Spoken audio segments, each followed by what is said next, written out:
Sa Greek po, ang fellowship po ay tinatawag na koinonia. Koinonia. Fellowship is loving God's family. Ang Arjak po, ang righteous judge and king, itong sector na to ay tinatawag na pamilya. Mahirap po, ito ay lagi na nating ginagawa. Nagiging lifestyle na siya. We don't judge, we listen.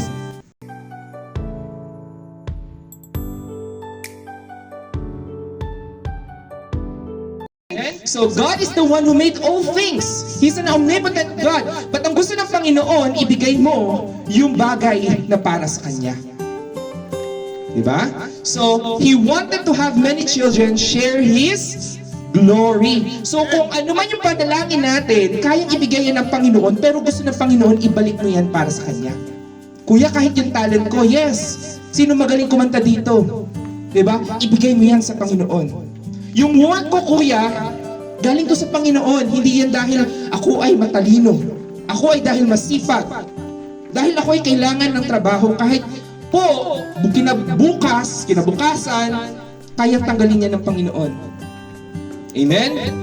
Dahil minsan, yung ano natin po, yung ating motivation o yung ating ginagawa ay dapat nakalaan para sa Panginoon. Amen? Kasi minsan yung trabaho ay nagiging sagabal para hindi tayo maglingkod sa Panginoon. Bakit po? Yes, kaya tayo nandito para magtrabaho. Hindi po masama yan. Amen? Pero ang Panginoon ay hinihingi lamang ay ilang oras nga lang. Di ba? Dapat isang araw. Pero ang hinihingi lang ng Panginoon, 2 hours, 3 hours dito. Pero hindi natin na ibibigay. Dahil po, may OT. Dahil may sasabi sila, kuratsa daw. May part-time. Amen? So, ibig sabihin, yung mga ginagawa ng Panginoon sa atin, dapat ibinabalik natin ito. Amen? So, His unchanging plan has always been to adopt us into His own family by bringing us to Himself through Jesus Christ. Check niyo po yan. Unchanging plan has always been to adopt us. Nung panahon po sa Genesis, si Adan at si Eva, wala po silang dapat gawin. Amen? Hindi nila kailangan magtrabaho. Ang Diyos ay nandyan. No, parang kung sa garden, mamumulot ka lang ng flower, mag-i-enjoy, at kapag nandyan ang Diyos, ikaw ay magbibigay ng praise and worship. Pero dumating yung kasalanan, kailangan nilang paghirapan ang kanilang kakainin. Amen? Pero ang ginawa ng Panginoon, ibinalik niya ang relasyon na meron tayo sa Lord. Diba? Sa pamamagitan ni Kristo Jesus. Sabi diyan, His unchanging plan has always been to adopt us into His own family by bringing us to Himself through Jesus Christ. Dahil sa pamamagitan ni Kristo Jesus na numbalik yung relasyon, yung pamilya na dapat talaga ay tayo ay makasama ng Panginoon. Dahil sa pamamagitan ni Kristo Jesus, nanumbalik ang ating relasyon. Amen? So my second purpose in life, meron po bang idea kung ano po ba ang second purpose in life natin? Yung una, nakaraang linggo, to worship the Lord. Ngayon, yung second purpose natin ay, ito, reveal na natin, to love others. Sa isang salita nga, the fellowship. Yun, to love others, o yung tinatawag na fellowship. Ano ba't pag sinabing fellowship? Amen. So, sa Greek po, ang fellowship po ay tinatawag na koinonia. Koinonia. Okay? And koinonia can be defined as the holding something in common. Like, yung ginagawa po natin ay tinatawag na fellowship. Amen? Si God, kapag pumunta siya doon sa garden, kasama niya si Adan at si Eva, nakikipag-fellowship siya. So the same thing din po ang ginagawa natin ngayon. No? Yung ginagawa po natin is to fellowship, no? Hindi lang yung kapatiran natin, kundi ang Panginoon, ang presensya ng Panginoong Jesucristo. Amen? So, the second purpose, is to fellowship or to love others. Kaso, ang ginagawa ng iba, hindi nakakapag-fellowship. Other sa kung anumang rason. Kaya nga kung mahal mo daw yung kapatiran mo, no, or the person who love God, dapat mahal mo din ang Diyos. At mahal mo ang Diyos, dapat mahal mo din yung kapatiran mo. Amen? So, sa mga tao hindi nagmamahal sa kapatiran, no, hindi mahal ang Diyos. Imagine mo yung kanta kanina, di ba? Na nag-I love you ka sa Panginoon, mahal na mahal kita Panginoon, na hindi mo naman nakikita, pero yung kapatid mo, nakakurutan mo, dyan sa katabi mo, hindi mo kaya magpatawad. Diba? Matagal na nating sinasabi yan. Kung kaya mong magmahal sa Diyos na hindi mo nakikita, dapat matuto tayong magmahal sa mga taong nagkakasala din sa atin. Amen? So, next po. So, fellowship is loving God's family.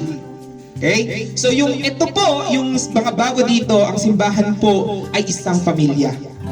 Amen? Which is, meron tayong common denominator. Sabi nga sa Greek, ang fellowship ay koinonia.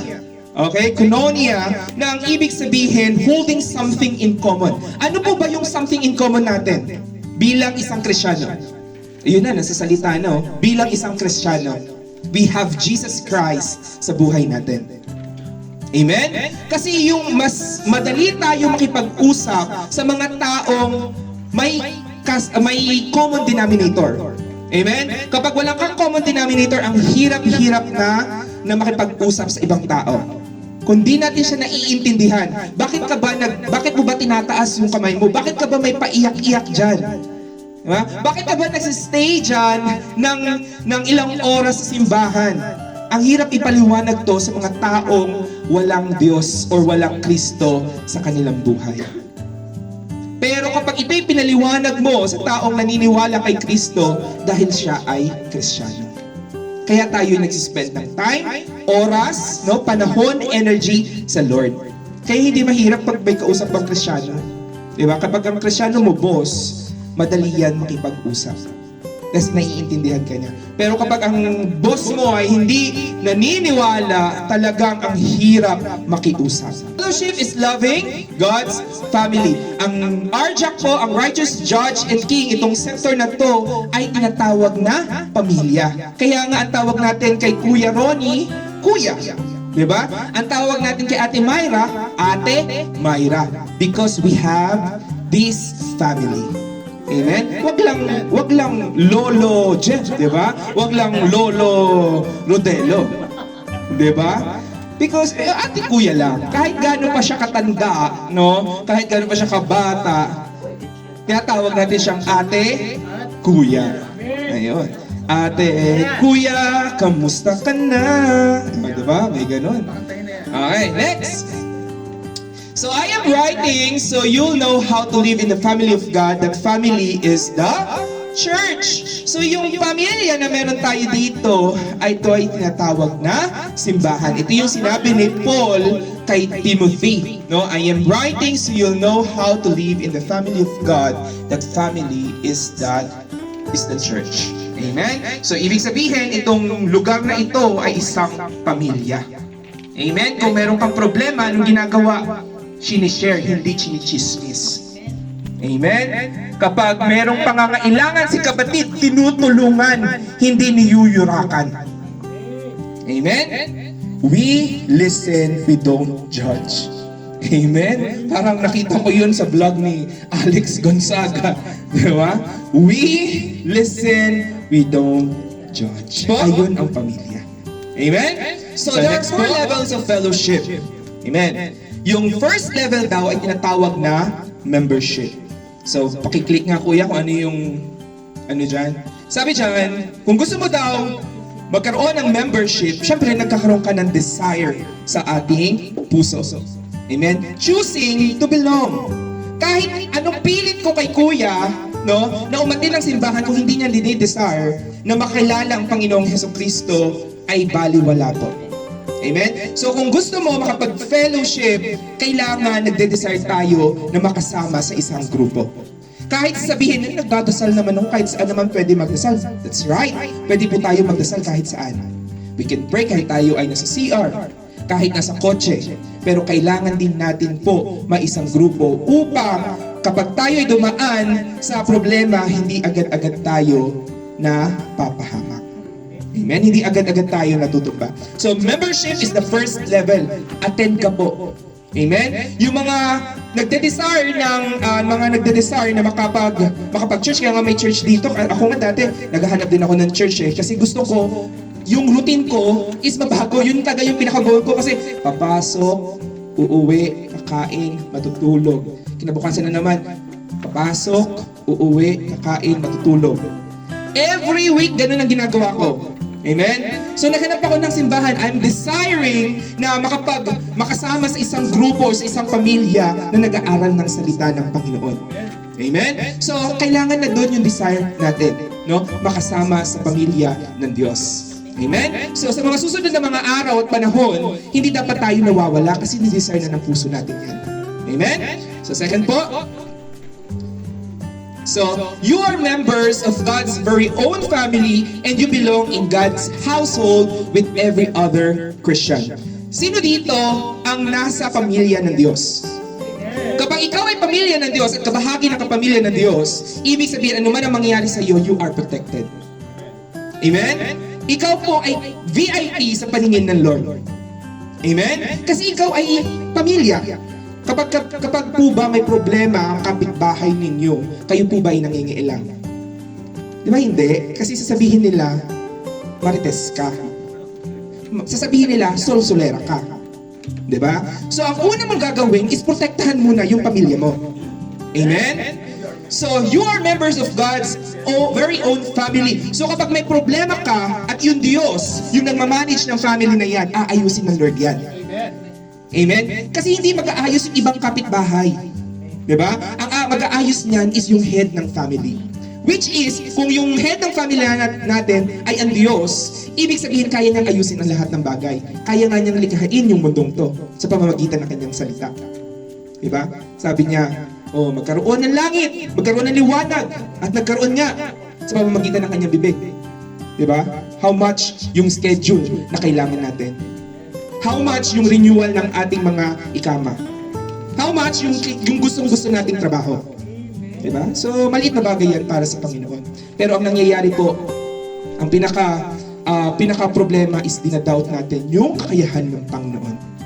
Bakit po? Biruin mo, sinasabi mo na God is an omnipotent God, kaya niya lahat. Pero dumating yung problema, nagdadoubt ka sa Kanya. Diba? Kung ako ang gagawin mo sa akin yun, parang offended siya. Na kaya kong gawin ang lahat ng bagay, tapos dinadoubt mo, diba? Nag-worry ka sa kaya kong gawin. Napaka-offending nun para sa Panginoon. So, ito ang dapat nating iwasan bilang isang Kristiyano. Kapag tayo po ay nanalangin, there's a confidence na kaya gawin ng Panginoon yan. Amen? Next. So in Christ, we who are many form one body and each member belongs to all others. Ito nga yung scripture na binasa natin kanina. So sa Tagalog po, gayon din naman, kahit na tayo'y marami, nakikita nyo po, marami din yan. Kanina marami din mga 16 ata. Okay? Kahit na tayo'y marami, nabubuo tayo sa iisang katawan ni Kristo kasi yun yung ating common denominator. Amen? At tayong lahat ay bahagi ng isa't isa. So, ibig sabihin, kung merong nagpapaawit dito, merong naghahanda ng pagkain sa labas para kapag tayo ay tapos na sa gawain, mabubusog tayo. Amen? Meron tayong mga nagtatransport. Diba? Kayo po ay kabahagi ng pamilya ng Diyos. Kuya, ako po ay sitting ministry. Amen? Huwag niyo pong maliitin ang sitting ministry na yan. Dahil kapag kung sinong nakaupo dyan, ito'y bilang encouragement din sa pastor o sa leaders na may nakikinig. Imagine mo lahat tayo dito nagsasalita. Wala nang listeners. Diba? So, lahat po ay may kanya-kanyang task. Amen? Sa pamilya po, di ba meron kayo, nung bata kayo, sino yung maghuhugas ng plato? Di ba? May schedule. Minsan kung sino ang nagluto, syempre iba ang maghuhugas. Iba ang magpupunas ng mga mumu. Iba ang maglalampaso. Di ba? So the same thing din sa pamilya ng Diyos. Amen? Hanapin po natin kung saan tayo inilagay ng Diyos kapag tayo ay nasa pamilya ng Diyos. Sabi ni Pastor Noli noong nakaraan, wala naman daw talagang favorite na anak. Diba? Sabi niya, walang favorite na anak. Ang nagkakataon lang, kung sino yung laging sumusunod, sino yung mabait na anak, siya yung laging napapaboran. Amen? The same thing din tayo. Kung sino yung laging obedient sa Panginoon, kung sino yung laging nagagampanan ng kanyang ministry, nagiging special ka sa paningin ng Lord. So kapag ikaw ay special sa paningin ng Lord, lahat ng iyong gagawin, lahat ng iyong kagustuhan, ay hindi manghihinayang ang Panginoon na ibigay ito sa iyo. Amen? So, dapat mag-isip-isip tayo na kapag tayo ay nasa pamilya ng Diyos, dapat tayo ay VIP. Amen? Hindi imposible yan sa Lord.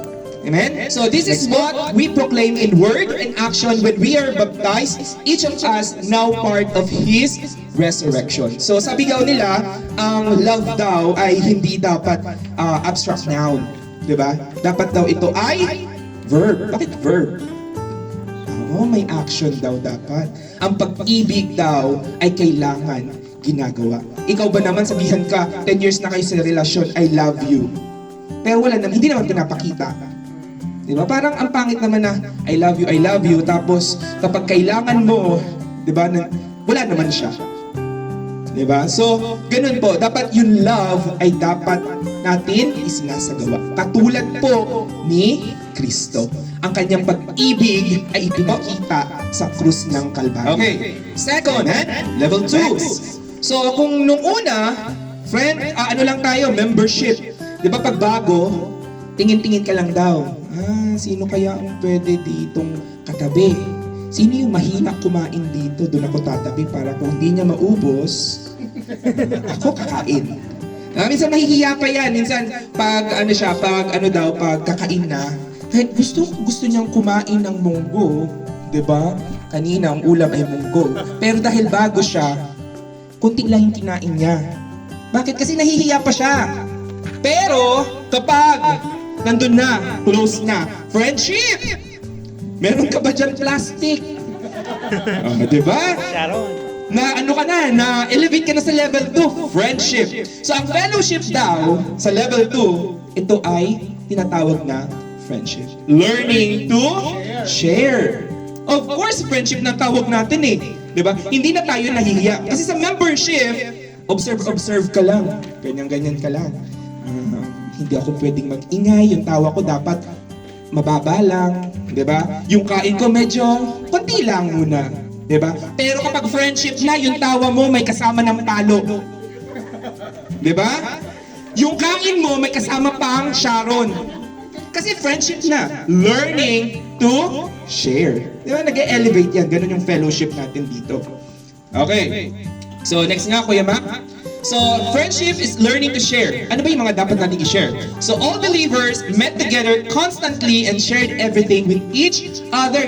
Yan po yung word din, no? Constantly.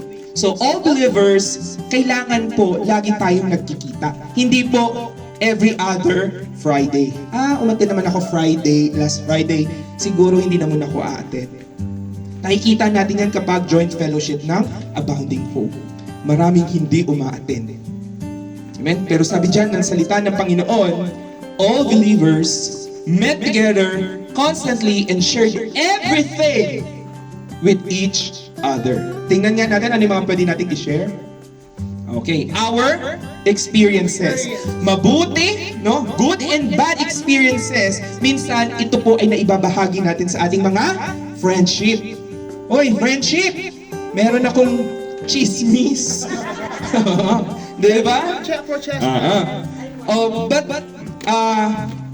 Tandaan po natin yung experiences na to ng ibang tao, no? Kasi pag kayo daw po ay nasa sasakyan, hindi naman pwedeng tahimik ka lang. Biruin nyo, 1 hour kayo nagbabiyahe, tapos walang nagsasalita kasi sabi sa church, bawal daw mag-usap ng ibang tao.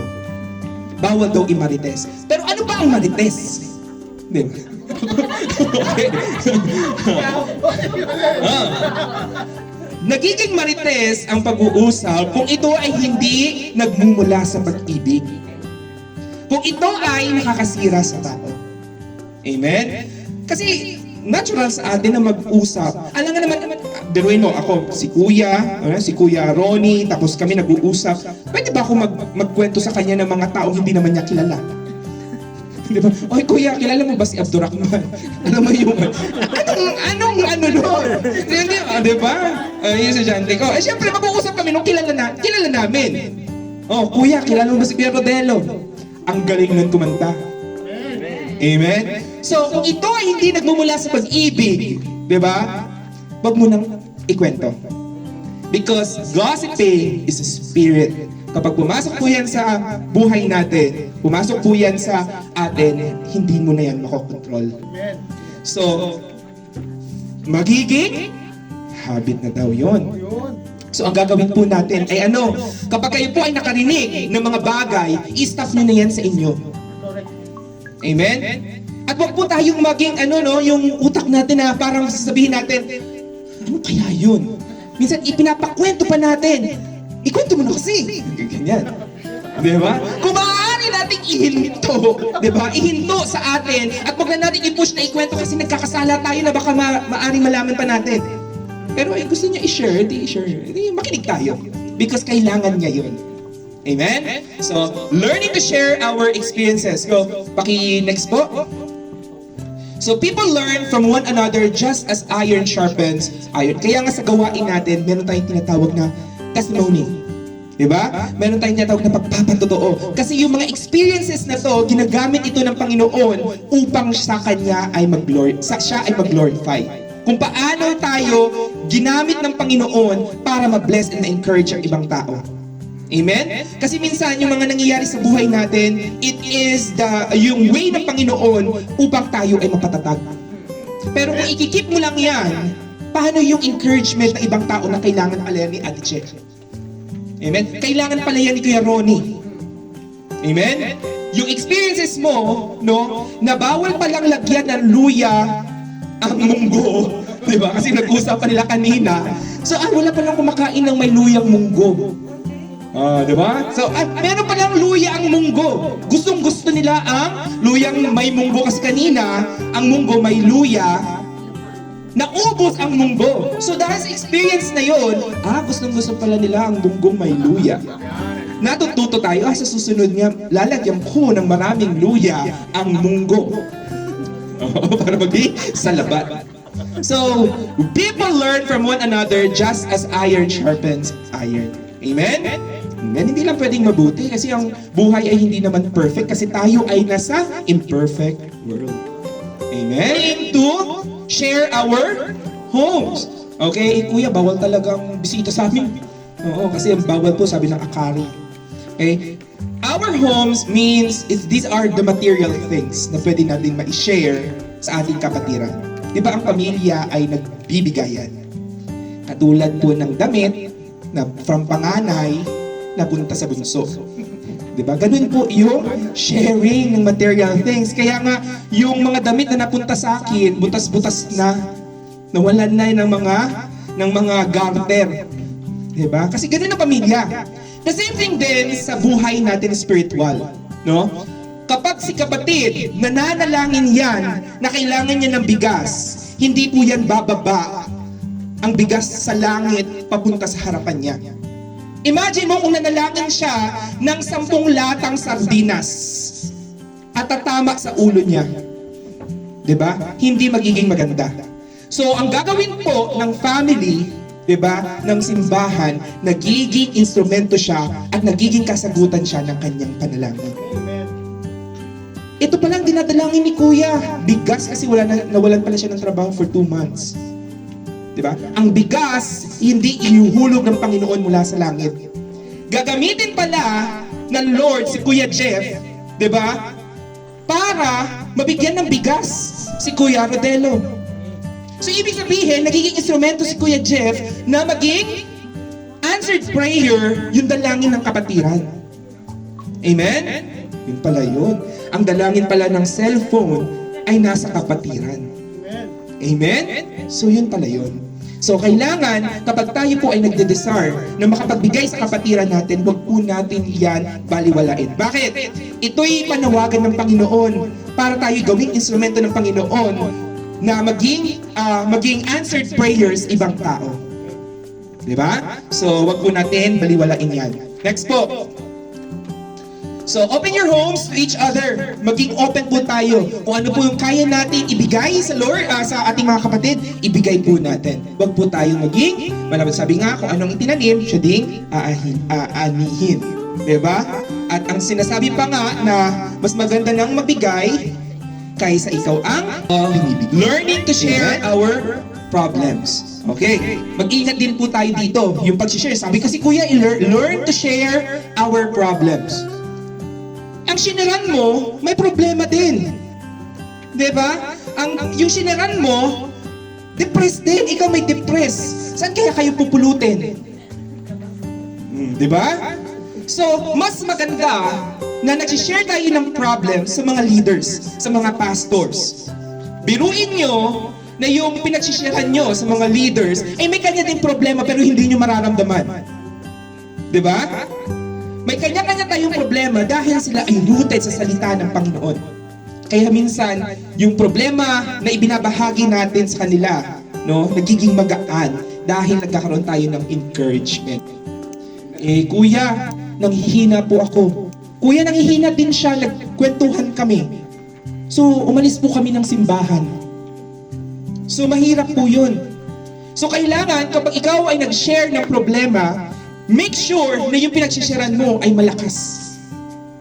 Amen?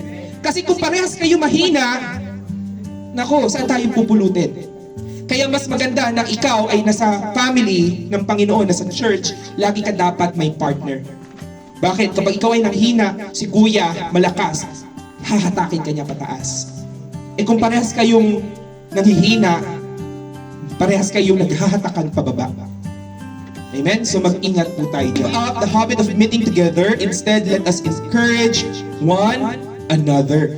So, let us not give up the habit of meeting. Sabi daw nila, nung ako'y nasa Philippines, yung ninang ko, kasi every Sunday, kailangan namin umating ng simbahan. So, alam mo yung bata ka na parang, Sunday na nga lang ako yung walang alarm clock, walang gising ng maaga, tapos, gigising ka ng maaga, parang, yung sarap ng tulog ba, nawawala sa'yo. So, minsan, ang hirap talaga umatin ng simbahan kapag ikaw ay nag-uumpisa. Minsan, parang maglalabas sana ako eh. Pupunta sana ako ng batha. Diba? Ang dami ko sanang gagawin. Amen? Magkakapisa na kami. Yun yung pinakamahirap, yung mga nag-uumpisa ka. Katulad yung PDL natin, yung purpose-driven life na ginagawa natin. Nasa 14 days na po kami. Amen? So kung kayo po ay nag-uumpisa, ang first week talaga ay napakahirap. Hindi mo talaga matatapos. Di mo rin alam kung kailan mo babasahin yung PDL na yan. Diba? Yung lesson na yan. Amen? Pero kapag ito, based sa research, kailangan daw po, meron tayong average na 66 days para maging lifestyle natin. So ilang years na po ba tayong Kristiyano? Ilang Friday na po ba ang inatinan natin? So hindi na siya nagiging mahirap kung ito ay lagi na nating ginagawa. Nagiging lifestyle na siya. Kaya minsan mahirap sa umpisa, lalo na yung mga nag-evangelist, lalo na Ate Che, nag-uumpisa yung mga niyaya mo. Diba? Yung mga in-invite mo. Yan talaga ang pinakamahirap na yung nag-uumpisa kasi yung iba talaga, nandun yung marami silang mga excuses, pero nandun yung, magsimba na tayo. Natural po yan, kahit ako din po noon na parang kailangan ko magtago, mag-excuse na ayoko umatin. Amen? Pero kapag ito ay nakasanayan na, nagiging lifestyle na natin yan. Napagpagumpayan mo yung sarili mo. Kasi minsan daw, ang sarili daw natin ang problema natin. Observe ka lang muna. Pwede kaya ako tumawa ng malakas? Pwede kaya ako mag-sharon? Ganyan lang yan, membership. Okay, friendship, number 2, level 2. Ay, pwede pala akong tumawa na may palo. Pwede pala akong kumain na may sharon. Ngayon, sa partnership, pwede na pala akong magturo. Pwede na rin pala akong manguna sa panalanginan. Pwede na rin pala akong magluto. Diba, hindi lang taga Sharon. Pwede na rin pala akong magluto. Kahit nga pansit kahit nga sopas kahit nga lugaw, pwede pala akong magluto. Partnership, doing my part. Kaya itong level 3 na to, kapag tayo po ay natututo ng mag-tithes and mag-offer sa Lord, nandito na tayo sa level 3. We are doing our part. Kapag tayo po ay nagpapagamit na sa Lord, ibig sabihin nandito na tayo niyan. Nasa level 3 na tayo. We are doing our part. We are partners working together for God. Pag sinabi mong partner, hindi mo yan iiwanan. Partner kasi, kapag hindi nyo natapos yung task na yan, parehas kayo. Kahit siya yung nagtatrabaho, tapos ikaw hindi. Diba? Performance niya yan. Diba? Kung ikaw ay may kasamang sa trabaho at yung performance nyo ay nakasalalay sa inyong dalawa, kahit yung isa ay hindi nagtatrabaho, diba? Kasama at kasama ka. Pasado o bagsak. Diba? Hindi mo pwedeng sabihin na ako ay nagtrabaho, siya nga tulog ng tulog, chay ng chay. Diba? So, kasi partner po yan. So, tayo po bilang isang Kristiyano, kapag lumago po ang simbahan, kasama po kayo dyan. Amen. Amen? Kapag bumagsak po ang simbahan, kasama po kayo dyan. So, ang gagawin dapat natin is palakasin natin ang simbahan sa pamamagitan ng inyong mga talent, sa pamamagitan ng inyong mga bagay na meron kayo. Amen? So, the whole body is fitted together perfectly. Diba? Hindi lahat preacher. Hindi lahat song leader. Diba? Hindi lahat nasa multimedia. Hindi lahat cook. Kasi kung cook, lahat na tayo nasa kusina. O sino nang magpipreach dito? Diba? The whole body is fitted together perfectly. Kung may cook, baka merong tagakain. O, siyempre una na tayo dyan. Kasi kung hindi ka marunong magluto, diba? Maaring ikaw ay tagakain. As each part does its own special work, it helps the other parts grow so that the whole body is healthy and growing and full of love. Sabi dito, as each part does its own special work. Baliktarin natin. Kung ikaw daw ay hindi mo ginagawa ang part mo bilang isang Kristiyano, di ba? Sabi dyan, hindi daw ito makakatulong sa paglago ng simbahan. Ulitin po natin ha. Kapag ikaw ay ginagawa mo yung task mo bilang isa member ng family, ito'y nakakatulong upang lumago ang iba. Pero kung ikaw ay hindi tumutugon doon sa task na ibinigay sa iyo ng Lord, ito'y hindi magpapalago sa ibang tao. And sabi dito, so that, sabi daw, pag ikaw ginampanan mo ang iyong task, so that the whole body is healthy and growing and full of love. So kung hindi mo siya ginagawa, the whole body, the church, will not be healthy. And it will not grow. So ibig sabihin, tayo po ay may kanya-kanyang ministry na ibinigay ng Panginoon. Ang kailangan lang natin, una, mag-desire. Saan ba ako inilagay ng Panginoon? Amen. Mananatili ba akong taga-upo lang dito? Mananatili na lang ba akong tagapakinig? Diba? So, hanapin po natin kung saan tayo inilalagay ng Lord. Next, just as you did to one of the least of these who are members of my family, you did it to me. Ano pong ibig sabihin nito? Bago ka makatulong sa iba, no, na wala sa pananampalataya, na wala naman kayong common denominator, tulungan mo muna yung mga taong naniniwala sa Lord. Yung mga believers. Amen? Baka si kuya, kasi si kuya nakatabi mo, may pangangailangan, di ba? Pero hindi natin kayang tulungan, how much pa yung mga taong nasa labas? Paano natin sila matutulungan kung hindi mo kayang tulungan yung mga taong naniniwala sa Lord? Di ba? So kailangan may common denominator tayo dito, which is si Jesus Christ. Okay? Ang sabi din dyan, you did it to me, sabi ng Lord. Diba? Kung ito'y ginagawa mo kay Kuya Ronnie, ito'y ginagawa mo din sa Lord. Baliktarin mo. Kung ito'y hindi mo ginagawa kay Kuya Ronnie, ang pagtulong, hindi mo ito ginagawa sa Lord. Amen? Kaya pala, lahat ng mga Kristiyano ay giver. Amen? Sino bang giver dito? Amen. Ibig sabihin natin giver, nagbibigay ng oras, panahon, energy. No? Sabi dyan, your strong love for each other will prove to the world that you are my disciple. Your strong love for each other will prove to the world that you are my disciple. Baliktarin natin. If you hate each other, it will prove to the world that you are not my disciple. It means you are not a Christian. Amen? If you hate each other, it will prove to the world that you are not my disciple.